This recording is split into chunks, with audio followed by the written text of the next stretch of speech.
வணக்கம் நண்பர்களே. இந்த வீடியோவில் நம்ம பார்க்க போகிறது சுந்தரமூர்த்தி நாயனார்.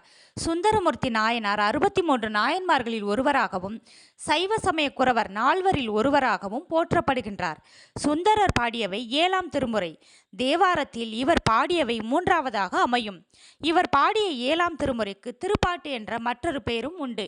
இவர் திருமுனைப்பாடி நாட்டில் பிறந்தவர். ஊர் திருநாவலூர். தந்தை சடையனார், தாய் இசைஞானியார். இவரது இயற்பெயர் நம்பியாரூரார். திருத்தொண்டர் தொகை இவர் பாடியதே. இதில் 60 நாயன்மார்களின் வரலாறு சுட்டப்படுவதால் இதனை பெரிய புராணத்திற்கு முதல் நூல் என்பர். மணக்கோலத்தில் சிவபெருமானால் தடுத்தாட்கொள்ளப்பட்டவர். இச்செய்தியை பெரிய புராணத்தின் தடுத்தாட்கொண்ட புராணம் விரிவாக கூறும். தன்னை தடுத்தவன் சிவன் என்று அறிந்ததும் சிவன் கேட்டதற்கேற்ப பித்தா பிறைசூடி பெருமானே அருளாளா என்னும் பதிகத்தை பாடினார். இதுவே இவர் பாடிய முதற் பதிகம் எனலாம்.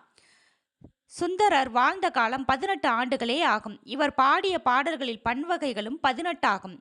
வாழ்வாவது மாயம் என்றவர். அடுத்து உடல் மண்ணாவது திண்ணம் என்கிறார். இவர் இறைவனை நோக்கி பாடிய பாடல்களில் தோழமை உணர்வு விஞ்சி நிற்கும். இவரை வன்தொண்டர் என்பர். இவர் நெறி யோக நெறி. இவருக்கு தம்பிரான் தோழர் ஆளுடை நம்பியாரூரார் என்ற பெயரும் உண்டு.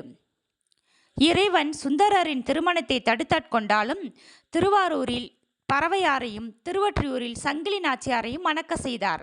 இவ்விருவரையும் இவர் மணந்தமைக்கு முற்பிறப்பே காரணம் என்பர். இவருடைய அழகினை கண்டு சிவபெருமானே இவரை சுந்தரர் என்று அழைத்ததாக நம்பப்படுகின்றது. நன்றி, வணக்கம். வீடியோ பிடிச்சவங்க வீடியோவுக்கு லைக் பண்ணுங்கள், சப்ஸ்கிரைப் பண்ணுங்கள், உங்களோட ஃப்ரெண்ட்ஸுக்கு ஷேர் பண்ணுங்கள்.